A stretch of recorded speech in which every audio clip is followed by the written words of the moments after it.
C'est sexy, quoi. Bon, non, en fait, j'ai rien. Ouais, dis rien, c'est mieux. J'entends comme dans les dessins animés, tu sais. Tic, tac, tic, tac. Ça me saoule. Dans ton... Ah non, arrête, mais dans ton cul.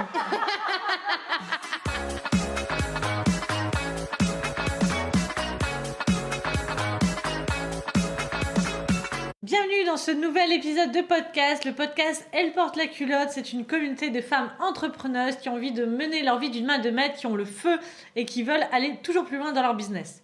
Je suis Aurélie de Digital Woman. Et je suis Marie de Marie-Roé de Boîte d'Ampoule. Alors comme d'habitude, n'hésitez pas à nous laisser un petit commentaire, un like de là où vous nous écoutez, que ce soit YouTube ou iTunes. N'hésitez pas à nous partager un petit peu vos ressentis et votre avis à l'écoute de nos podcasts. Ça nous fera plaisir de voir un petit peu ce que vous pensez de ce qu'on vous produit et de ce qu'on vous propose. Et ça va nous permettre également de remonter dans les recherches ou dans les présentations de podcasts sur iTunes. Donc on a besoin de vous. Donc le sujet de ce nouveau podcast, en fait, c'est de vous parler de comment trouver des clients. Comment trouver vos premiers clients ou comment développer votre fichier client, comment trouver de nouveaux clients à apporter à votre entreprise. C'est une question qui revient souvent, de savoir par où commencer, comment s'y prendre, à quelle porte frapper. Et donc du coup, on va vous donner un petit peu les clés qu'il faut mettre en place pour pouvoir réussir à attirer votre clientèle. Donc le premier point important en fait, et on vous en a déjà parlé je pense dans un podcast précédent ou dans un live sur notre groupe Facebook Elle porte la culotte. Donc je vous rappelle, c'est un groupe Facebook privé que vous pouvez intégrer en répondant à des questions en fait, et du coup vous rejoignez toutes les entrepreneuses de Elle porte la culotte et on vous donne comme ça des lives gratuits, des formations, des outils, etc.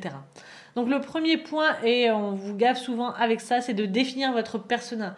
Qu'est-ce qu'un persona ? C'est votre client cible, le client que vous voulez atteindre. Quel âge a-t-il ? Où se situe-t-il ? Qu'est-ce qu'il fait de ses journées ? Qu'est-ce qu'il regarde ? Comment il consomme son contenu, etc.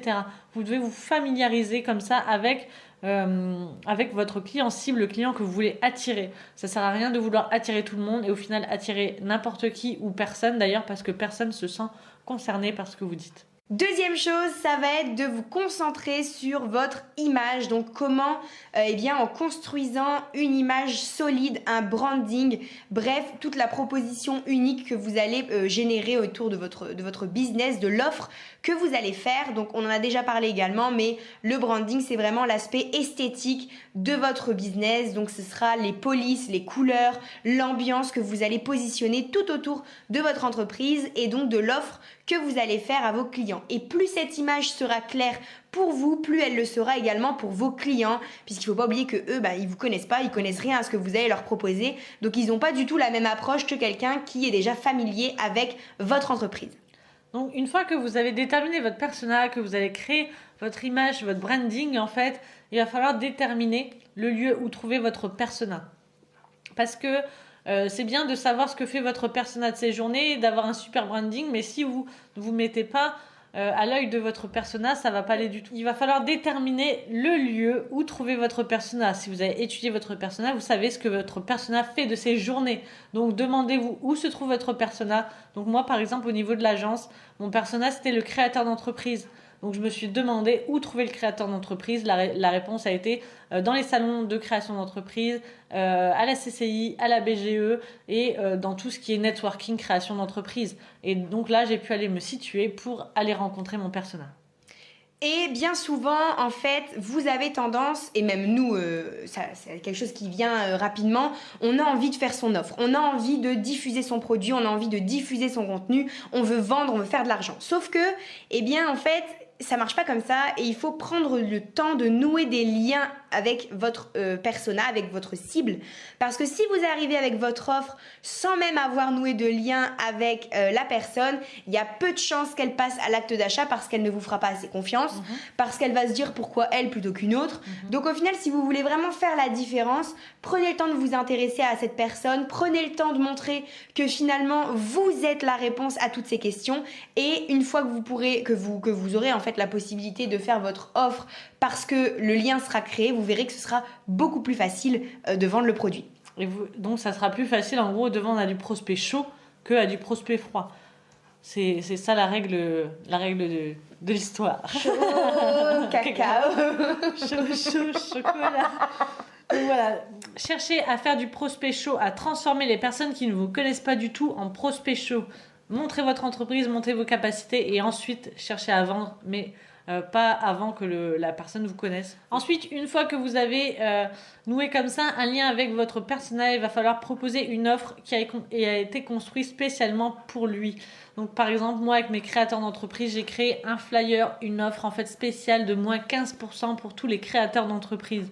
Donc comme ça, les créateurs d'entreprise en fait qui lisaient mon flyer se disaient ah mais c'est chouette, cette agence de communication fait une offre spécialement pour moi. Donc c'est-à-dire que cette agence travaille déjà avec des entreprises comme moi, elle connaît mes besoins, elle sait que bah voilà, la création d'entreprise, on a envie d'économiser un peu, donc cette offre de moins 15%, elle est idéale. Donc préparez et présentez une offre spéciale pour votre persona.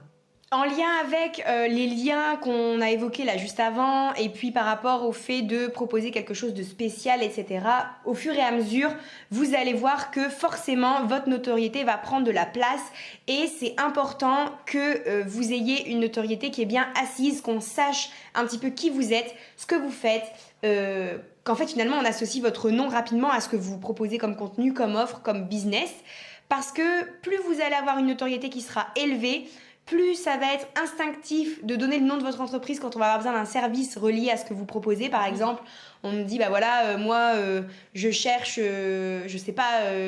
Un web designer. Un web designer, voilà. Eh bien, si le nom Boîte d'Ampoule ou Marie-Rouet ou Digital Woman revient rapidement, eh bien, je sais que ma notoriété est assise, je sais que je commence à avoir un nom dans ce domaine-là, et du coup, ce sera forcément beaucoup plus facile d'avoir des clients, puisque plus vous auriez de notoriété, plus on vous fera confiance les yeux fermés, donc plus vous allez vendre votre produit, votre offre et vos services. Donc ça, c'est important de faire marcher son réseau, parce que moi, au départ, à la création de mon entreprise, 80 voire 90% de mon chiffre était généré uniquement grâce au bouche à oreille et grâce à la notoriété que j'avais mis en place de par mon réseau, tout simplement. Donc mettez en place votre notoriété, votre réseau. Ensuite, point suivant, apporter du contenu à haute valeur. Donc vous vous demandez peut-être comment transformer votre persona, votre prospect froid en prospect chaud. Et bien tout simplement en lui apportant du contenu, en apportant des réponses à ces questions. D'apporter du contenu tout le temps. Est-ce que ce sont des articles de blog? Est-ce que ce sont des podcasts, des vidéos, des accompagnements, des offres découvertes, etc. Par exemple, donc là, moi je fais du sport à l'Orange Bleu, par exemple, et là jusqu'à la fin du mois, ce sont les portes ouvertes. Donc pendant une semaine, les personnes peuvent venir et suivre des cours gratuitement pour découvrir le club, l'ambiance, etc. Et ainsi, à la fin de la semaine, du coup, signer ou pas. Donc c'est exactement ça. Ils apportent c'est du contenu, hein, mine de rien, puisque c'est du contenu. On va leur apporter un exemple de la prestation. Oui, il faut donner envie, mettre une petite mise en bouche pour voir ce pourquoi ils vont signer derrière. Donc apporter de la valeur, apporter un aperçu de ce que vous allez pouvoir apporter au final à vos clients. Et toujours dans cette dynamique de contenu à haute valeur à apporter, ayez du lead magnet. Donc le lead magnet, qu'est-ce que c'est? C'est le produit gratuit qui va vous permettre de récolter du mailing, des adresses mail que vous allez pouvoir exploiter juste derrière avec un contenu payant en lien avec ce contenu gratuit que vous aurez donné juste avant. Donc le lead magnet, c'est hyper important qu'il soit très très qualitatif, puisque c'est à ce moment-là que va se jouer finalement l'acte de décision d'achat ou non de votre client pour passer finalement au format payant en fait de votre business. Donc le lead magnet, il faut absolument que vous travailliez ça pour votre business, parce que les clients en sont friands. Tout ce qui est gratuit, on adore. Tout ce qui est test, voilà, c'est le contenu free et tout ça, tout le monde adore. Voir un petit peu ce qu'il y a en face de moi pour savoir si je vais me faire rouler ou s'il y a vraiment quelque chose qui m'attend derrière. Donc ayez du lead magnet, c'est indispensable pour pouvoir avoir beaucoup plus de clients.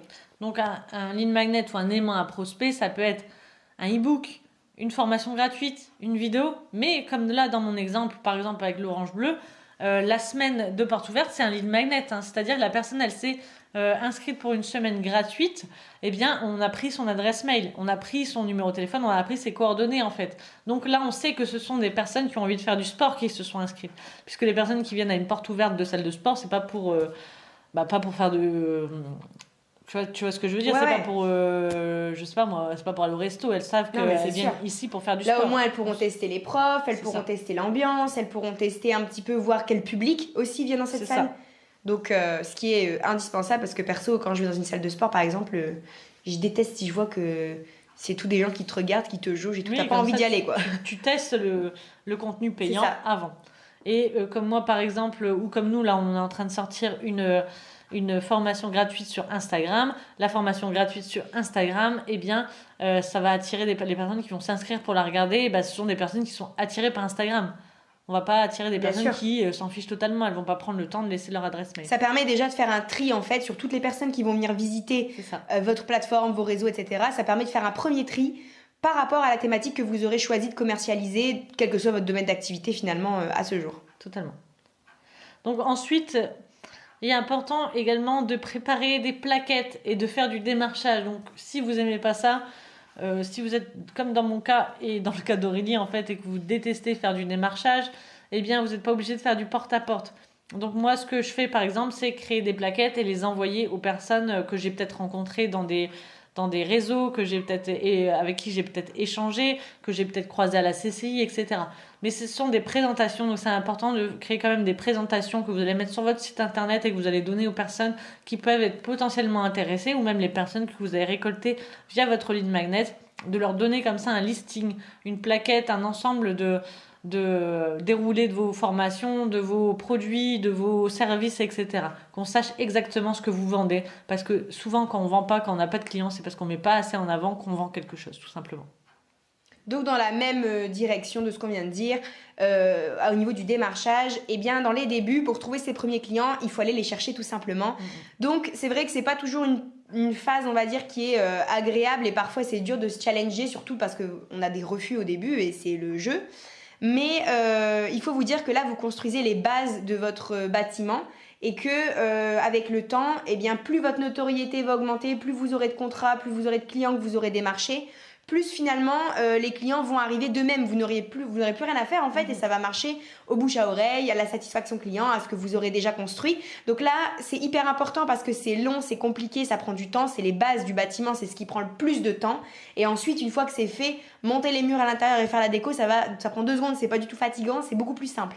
Donc il faut vous dire que là, vous êtes en train de vous challenger pour voir loin et pour vraiment vous dire, voilà, aujourd'hui, je démarche, je vais à la rencontre de mes clients, demain, ils viennent à moi tout seuls sans que j'ai à intervenir finalement. Totalement. Il faut aussi bien s'entourer, on l'a dit précédemment, le réseau est très important. C'est-à-dire que si vous rencontrez personne, si vous êtes chez vous tout seul, eh bien forcément vous n'allez pas faire de nouvelles rencontres, vous n'allez pas créer de partenariat, personne ne va entendre parler de vous et vous vendrez rien, vous n'allez pas attirer vos clients. Tandis que si vous faites des réseaux, si vous faites des séminaires, si vous faites même des formations, des choses en présentiel ou non, vous allez comme ça commencer à créer un réseau et c'est très important. Entourez-vous de personnes, que ce soit votre persona ou non, mais entourez-vous de personnes en fait qui vont vous aider à avancer dans votre business. Ça c'est vraiment indispensable. Donc moi je pense que si j'avais pas fait ça, j'aurais pas basculé en société à un moment donné dans mon entreprise, quoi. Je serais restée au stade d'auto-entrepreneur et au fur et à mesure je me serais essoufflée. Mais le fait de s'entourer, eh bien telle personne va venir de là ou telle personne aura entendu de moi par rapport à un autre réseau, etc. Donc entourez-vous de personnes, sortez de chez vous, échangez et voilà, construisez votre persona, même si vous aimez pas ça, même si vous aimez pas parler aux gens ou échanger, etc. Asocial. C'est ça. Eh bien, forcez-vous. Parce que ça, c'est absolument, absolument indispensable. Et enfin, dernière chose pour trouver ses clients et qui doit sûrement être en fait... c'est peut-être évident dit comme ça, mais ça l'est moins sur le moment, c'est de s'acharner quels que soient les résultats que vous allez obtenir au début. Parce que voilà, comme on l'a dit, il y aura des refus, il y aura des non, il y aura des gens qui vont vous le dire plus ou moins de manière gentille, donc plus ou moins sympa ou pas. Donc du coup, restez focus, conservez en tête pourquoi vous faites ça, où est-ce que vous voulez aller, quels sont vos objectifs. Et continuez de vous acharner, continuez d'aller démarcher, continuez de vous entourer, continuez de vous challenger, de créer du contenu à haute valeur, de donner du lead magnet, du contenu gratuit, de créer de l'interaction avec vos clients, de vraiment vous intéresser à ce qu'ils font. Voilà, continuez votre recherche, continuez toutes les clés qu'on vient de vous donner, continuez de toutes les mettre en place. Vous aurez forcément des résultats si vous faites les choses avec acharnement, de la bonne façon, sans jamais abandonner et sans jamais baisser les bras. Ne lâchez rien. On se donne rendez-vous dans le prochain podcast. Au sommet. J'ai un blague de merde, quoi.